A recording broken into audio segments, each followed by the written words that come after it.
Hello, welcome to Living Arts. I'm your host, Jackie Suarez. Thank you for tuning in. Tonight I'm really excited to talk to my next guest. Her name is Eve Soto. She's a singer, producer, manager, all-around artist, and she's going to be talking to us about Ready to Sing, her school in Mount Vernon. Hi, how are you? I'm good, Jackie. How are you today? I'm terrific. I'm so glad to see you here. You know, I had the opportunity to see you on Saturday at BB King's in the city. We had a good time. Yeah, absolutely. What a great show that was. Thank you for coming. It was a Thank variety show, and I guess it's highlighting music from the 80s and the 90s. Yes, R&B, 80s and 90s. It was really exciting. It was really exciting. So I guess, I'd like to start, for those of my audience that, are not too familiar with you, why don't you just give us a little background on how you got started in the business? Okay. Well, I started in the business as a young teenager. I grew up with Heavy D and Puffy and Eddie F., all of these record people who moved on to become record moguls. Look and at me, Eve. we grew up together, and we all kind of ended up in the music industry. Okay. Yeah. So Heavy D, you said? Heavy D, yes. Actually, Heavy D helped me get my first record deal, my first Wow. situation in the music industry. Okay, they just had something on the news about him, about just, I guess, his birthday or... Yes. They definitely continue to celebrate his life and his influences and the legacy that he's left behind, and the musical influences. He definitely made his mark as an entertainer and as an individual. Right. Well, from what I've heard, that he had a really big heart and was really active in the community. Yes, and extended his hand to a lot of artists.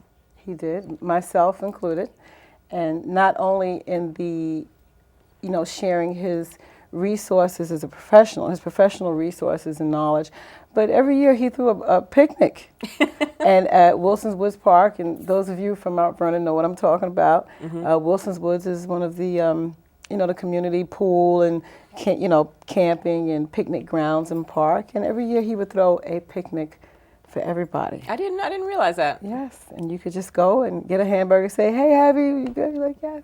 Oh, that was nice of him. Good, So yes. he paid for it out of his own pocket. Yes, he did, and I'm sure he had a lot of support too. But just the idea that he would do that. Yes, he did. That's terrific. So, have you studied professionally? When I say that, I mean, like, I think of maybe the School of Arts or something. Someone with as much talent as yourself. Well, I grew up in a music family. My grandmother, Juanita Barnes, was the second Black opera singer to sing at the what is the opera house? The opera house. The Met? Not the Met. La Scala? No, I can't think of it. She sang at the where Marian Anderson sang. I'm so unfamiliar with opera. Goodness, why I can't think. Yeah, I didn't even find that out until recently. Oh, okay. Yes, my grandmother was a famous opera singer, and Wow. my father is a musician, and he sang professionally. And a lot of my cousins went on to tour, and they sang at the Apollo and overseas, and they did a lot of gospel and R&B, and a couple of cousins had records out. So I grew up in it. Okay. I kind of grew up in it, but I wasn't really encouraged in it. Music is something I kind of took for granted. Okay. We You all never just thought had of it as a profession. Yeah, something we all did at the picnics, and we all got together and sang in a big circle, and we just assumed everybody sang. You didn't sing at your picnics? No. Oh. Well, maybe after a couple of shots of Bacardi or something. Oh, okay. But nothing that I would want anybody else to hear. Okay. So I started with that, and then as a teen grew up playing classical music. Okay. I'm a violin player, and violin is where I learned my music theory. And I played through college. I went to Concordia College, and it got me through school. But all the while, playing, I was always singing at home, and of course I was singing on the street with a lot of my friends and just hanging out. I grew up with Al Brown. Okay. We used to play kickball together, and next thing we knew, he put some records out, but we were all still singing in the street together. So what is it about Mount Vernon that I don't know, has like this Philadelphia feel to it, like just that Motown Philly? Yeah, or the Philly soul, I don't know, but it definitely wasn't a one block radius. It seemed like a lot of and if you weren't a musician or singer, you were a producer. A lot of producers came from Mount Vernon too, who did pretty well in the industry. And even my best friend became an entertainment lawyer, so she represented at least a third of Mount Vernon. Oh, okay. So it's kind of a close-knit music industry It thing. was, especially during the 90s. I don't know Okay. about so much right now. No, we've all branched off. Okay, but I mean, most people have stayed there in some of the areas of Mount Vernon. Yes, definitely. Definitely still a lot of musicians and producers and engineers and writers who are from Mount Vernon. They might have moved on and moved into different areas, but definitely Mount Vernon is a musical town. And everybody knows you as being like, a vocal coach. Yes. That's probably one of the best ways to, I guess, describe, where you're at.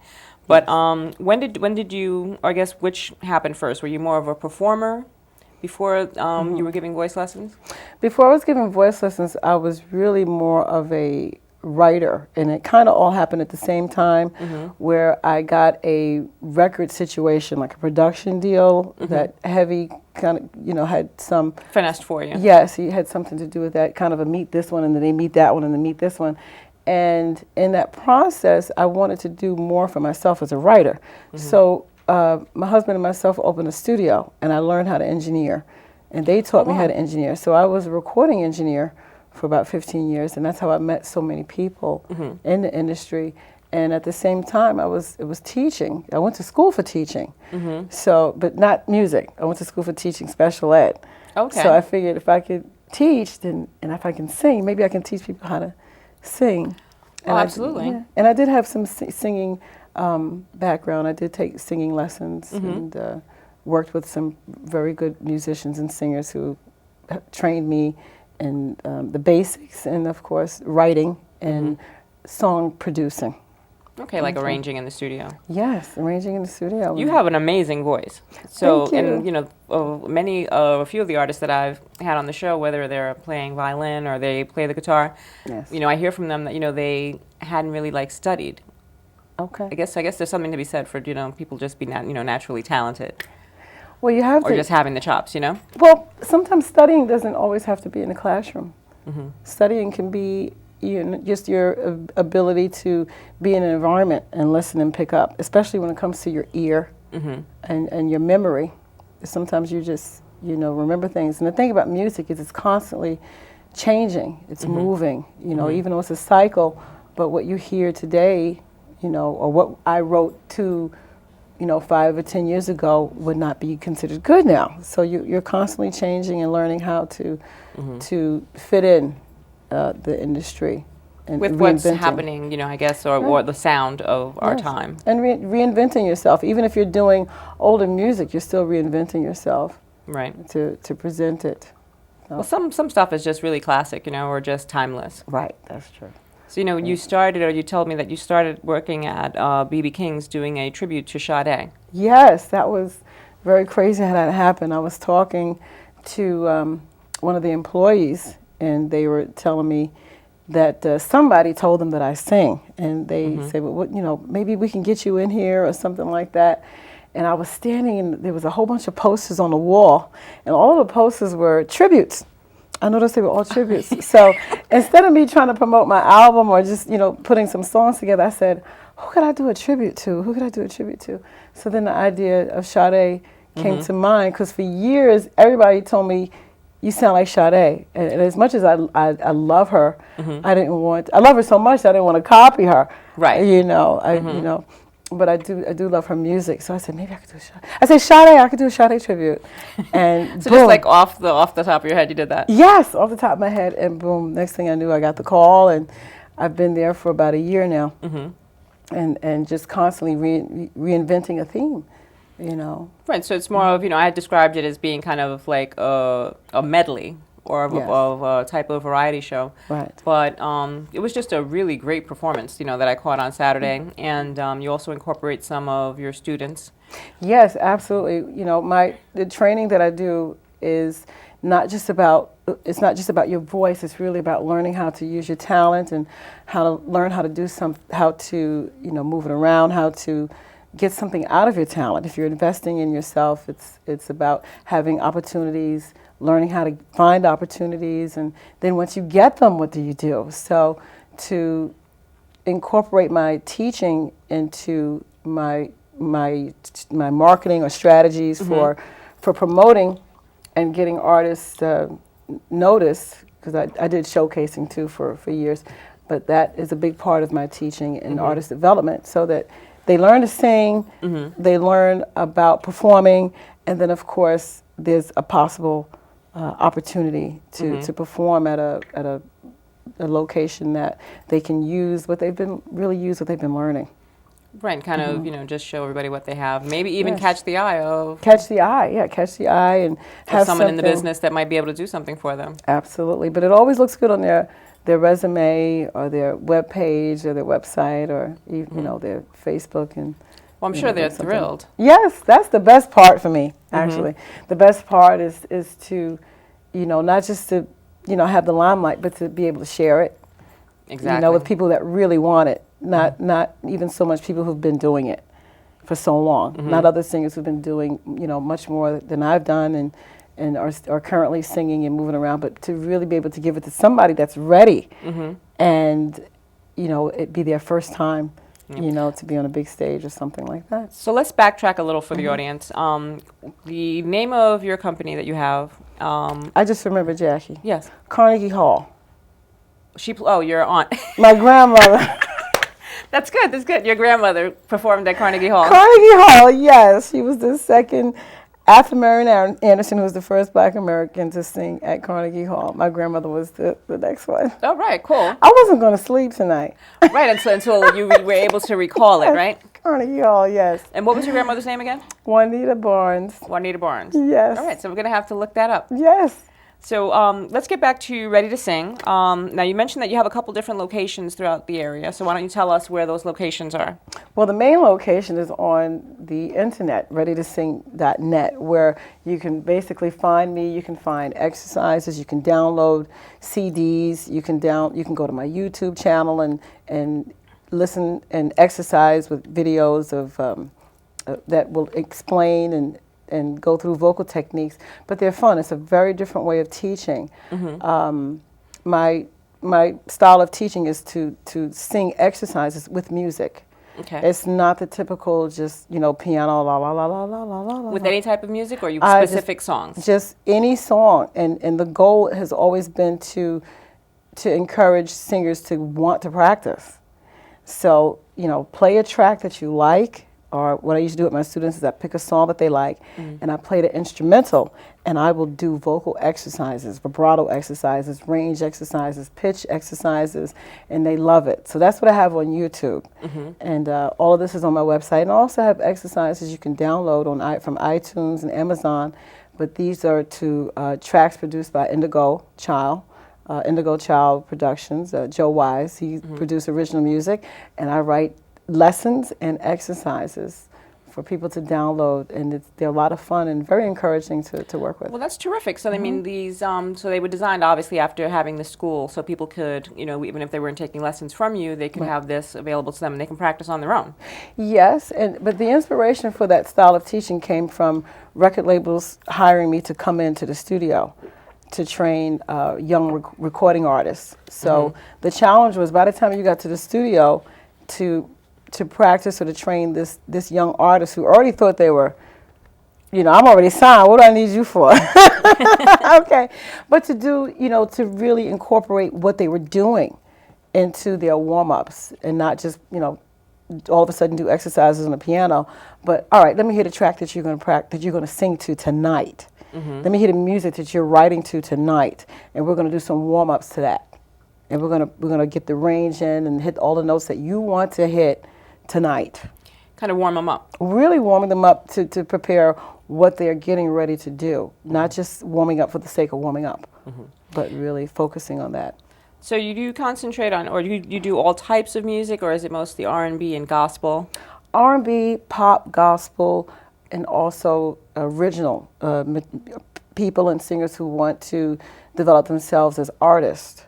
And developing skills like writing, creative singing, improvisation, and of course the basics, the range, the breathing, pitch, vibrato, placement, harmony, the things that they need to record and perform. Are you dealing with mostly, I guess, how young do you like to start working with someone? The 5 years old. I have a few students that are 5 years old, and they have already displayed a talent, usually at that age they have to have some sort of Show some signs of interest in Right. singing and music. And so really with the young children, it's about making singing fun. So I play singing games with them and, you know, make sure that they're involved in the lesson. So their lessons are totally different than my 74-year-olds. That's a huge difference there. Yes, so it varies. It really, the range of students is from 5 to 75. And Wow. it's really about it's understanding that singing is fun and it's not only for young people. Everybody loves music, you know, and everybody sings. Even if they don't sing out in public or even if they don't sing in front of people, everybody likes to sing a little something. Absolutely. You know, so, And I think, you know, you bring a unique perspective to this because having been in the business yourself, you said, Yes. you know, you've mentioned a little, you know, more than once that you really want to teach someone who wants to get into the business that, you know, give them the tools that they'll need to succeed. Right. Anywhere from actually getting a gig and, you know, knowing how to, you know, negotiate your contract, going out on auditions. So tell me a little bit more about that. Well, I have, you know, in the earlier part of my career, I've watched a lot of young singers get burnt out. You know, very talented musicians and singers and producers. And one of the main things that I've learned that you really, once you decide that you want to be in the music business, whether it's a, you know, a recording artist or just a performer or you want to write, that you really have to develop all of the skills needed to get yourself out there. So it's not just about singing. It's about learning how to, you know, work the equipment, learning how to write, learning how to get the gigs, learning how to promote yourself, learning how to develop your talent and make yourself a commodity in the industry and not just have that one talent, but really understanding all of the entire, all of the various variables and things that can affect your career, you know, are the possibilities. Now, speaking of that, I mean, because not everyone can, you know, you've had some students that have wound up on The Voice, American Idol, Yes. you know, which I'm sure was terrific. But, you know, for the student that maybe loves to sing, but that's not in this, you know, in their future, so to speak, Yes. would you suggest to them that maybe they can still be around the music business by becoming a sound engineer or picking something else out within the industry? Other than the performing part of it? Well, Even as a backup, listen, if you can't. definitely, that is recommended, but it always goes back to how much you really want it. You know, some people even ask me, you know, do you think I can make it? I'm like, well, that's in your head. You know, that depends on how much you want it. You know, it's not just about the talent. I've seen people with less talent than yourself do much more because of their aspirations and their determination. So they strive more. Yeah, they just, you know, you have a whole lot of heart and you never stop trying. Right. So I would tell them, first you really have to ask yourself, what do you want? You know, don't fool yourself. Definitely don't get into the music industry because you feel like you're going to get rich overnight. You really have to love it first. If you don't love it, at some point you're going to drop out, even if you have the potential of becoming a successful singer or arranger or songwriter or performer. You have to love it first. Right, you have to love it. You have to really know that you love it. Without the possibility of ever getting any type of notoriety. Right. But again, you know, trying to get something out of it on your or journey. fame. You know, notoriety is quite different, or fame, you know. Yes, exactly. You have to have the right reasons. You have to be in it for the right reason. What would be, I mean, because I know you look at the kind of like the total artist, especially like someone, and, you know, just dealing with your work with the church as well. Yes. So tell me a little bit about that as well. The church, well, I grew up in a church family. Church-oriented family. My father is a choir director. He was a professor of music at his church in the Bronx, New Tabernacle. And I grew up, you know, with my grandmother and grandfather were also ministers. So I heard a lot of good preaching, a lot of good singing. So, but that was a strong part of, you know, developing the confidence that, you know, and teaching that as well for developing in children, not just in singing and performing, but overall. So I kind of, you know, stayed in the church. In the church that I'm at now, of course, you don't go but so long before people discover you can sing. So you can't just sit there. So, and I love children, so I work with the youth ministry. I'm a big part of the youth ministry at my church, and I direct the choir there, the youth group, and I also am a part of the main choir in the church. And which church is this? First Presbyterian Church in Mount Vernon. Okay. Yes. So how long have you been doing that? Oh my goodness, almost 10 years. Oh, wow. Almost 10 years, yeah. 10 That's years. awesome. So tell me a little bit about some of the work that you've noticed. You have a really cool video that you shot. So do you try to always have a video along with some of your singles, or? Well, that is something that Joe Wise of Indigo, the producer of my original material, he encourages me. You got to get some videos out there so people can, as part of your teaching, that people will see that you know how to write music and produce music and put it out there. So we came up with the storyboard, and that's basically he did the rest. We shot the video, and the goal is to maybe have a few more. And it's really about inspiring other artists. Say, if she can do it, I can do it. I could definitely, if she can do it, I could definitely do it. And then, helping people put together a plan too. I definitely help artists when they come in to meet me for artist development. The goal is to say, okay, where are you? What have you done? Let's find a way to put all of that together. And then let's move forward. What you need now is this. You have to get that. You need a website. You need a platform. You need, to organize. And you always have to have some place for people to find you. If they hear you, even if they hear you on the street, they want a piece of you. They want to know where they can find you again. So like besides like a website or Facebook or something. Anything. So A picture, a page, you're right, but somewhere to go. And nowadays it is the websites. Absolutely. I mean, you can get somebody's bio, you can get whatever press information, you can get videos. I mean, it's become kind of a one-stop shop. Yeah, it's much easier than it used to be. Right, because everything was, you'd have to get faxed a headshot or, not even, or somehow. Fax, you had to go take the train and go down and pick it up. And hope it came out right, because you never saw it to begin with. Right, exactly. You got, they had the proofs. Oh my goodness, it's so much easier now to use the tools that, the technology has given us to put yourselves out there. If you're talented, you can be seen, you can be heard. Just to take advantage of, Yes. all of the social media. So, we've run out of time, believe it or not, I got to tell you, I'm just so thrilled to have you here. And, I love the work that you're doing, and it's so kind of inspiring. And it was Thank great you. to see you perform. Why don't you tell our audience how they can reach you? Sure. And also the next performance that you have coming up. Okay. You can reach me at readytosing.net. Okay, that's for my vocal coaching. As far as my performances, of course, you can find me evesoto.com. Okay, evesoto.com. And my next performance will be at BB King's in New York City, 237 West 42nd Street. 237 Okay. West 42nd Street, BB King's, New York City. And that will be July 20th. And that will be a rhythm and blues journey, a tribute to the R&B icons of the 70s through the 90s. That's going to be just fun. All A right, lot well, of fun. I'm going to try and catch that. Thank you for coming on the show. Thank you for having me. It's been a lot of fun. Okay. Oh, and to our Living Arts audience, thank you as always for tuning in. I hope you enjoyed our interview and the information. Definitely go check Eve out at BB King's. Go to her website. And as always, like us on Facebook and subscribe to our YouTube channel. Have a lovely evening, and we'll see you soon. Peace. Hi, I'm Eve Soto, your vocal coach, and in today's lesson, we will learn and practice note placement and vocal registers. If you remember, your range is how high you can sing and how low you can sing, and all of the notes in between. What we want to do now is organize them and put them into categories called vocal registers. You have your head register, your chest register, and your lower register. Now, simply by understanding where your notes are in your range will give you more control over how you sound. And some of the songs that you thought that you couldn't sing, or some of the notes that you thought that you couldn't hit, well, I bet you can. Come, I'll show you what I'm talking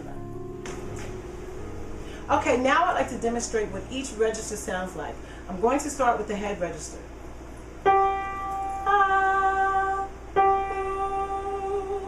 Okay, the head register contains the highest notes of your range, and they need a lot of air. Now I'm singing the same note, but I'm singing it in my chest register. The chest register is where we do our power singing or our belting from. Now I'm singing in my lower register. The lower register is just the lowest notes of your range. In today's vocal exercise, we're going to practice going back and forth between our head register, chest register, and our lower register. We're also going to practice our breathing, relative pitch, sustaining, vibrato, crescendo. So hang in there, and we are practicing today with Katy Perry's Part of Me. Are you ready to sing? All right. Take your time, breathe through your mouth, and repeat after me. We're going to start with a breathing exercise. Here we go. Breathe. Again. Breathe. Let it go. Ha. Let it go. Ha. Breathe. Breathe. Do this with Let me. it go. Ha. Let it go. Ha. Breathe. Breathe. Let it go. Ha. Let it go. Ha. Breathe. Breathe. Let it go. Ha. Let it go. Ha. Listen. Ha. Ha. Ha. Breathe. Ha. Breathe.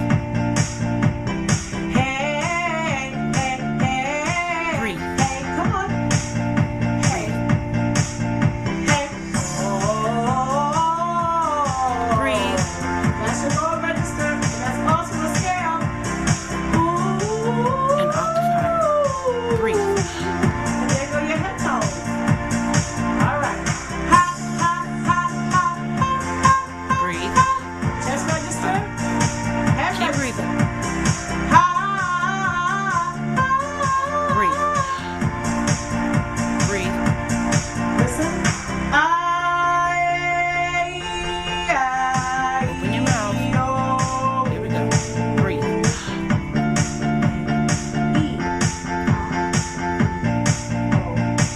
Hold it out.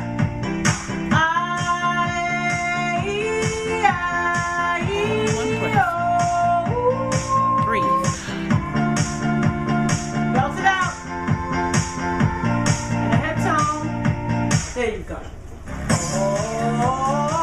Oh. Breathe. There's a scale and your lower register. Ooh. Breathe. And your head tone. Ha, ha, ha, ha, ha, ha. Breathe. Keep breathing. Keep breathing. Keep breathing. Ha, ha. Breathe. Breathe. Don't forget crescendo. Breathe. Don't you forget crescendos. Up and down, All in up one. and down. Shake it up at the end a little bit. All right. Ha. Breathe. There's your vibrato. Hold it out. Shake it, shake it, shake it. Hey. Breathe. Good. Oh. Breathe. I hope you're breathing with your mouth. Ooh. Breathe. Very good. You got it. Ha, ha, ha, ha, ha, ha. Breathe. Keep breathing. Keep breathing. Ha, ha. Breathe. Breathe. Hey, now you're singing. Come on. Breathe. Belt it out. Come on. All right. Head tone. You said air. Just singing. Breathe. You're singing. Breathe. Open your mouth. Wow, I told you it was going to be something. I'm Eve Soto, your vocal coach, and thank you for practicing with me today. You can find me and more vocal exercises at readytosing.net. But wait, don't forget to subscribe. That way you'll know when I post my next exercise.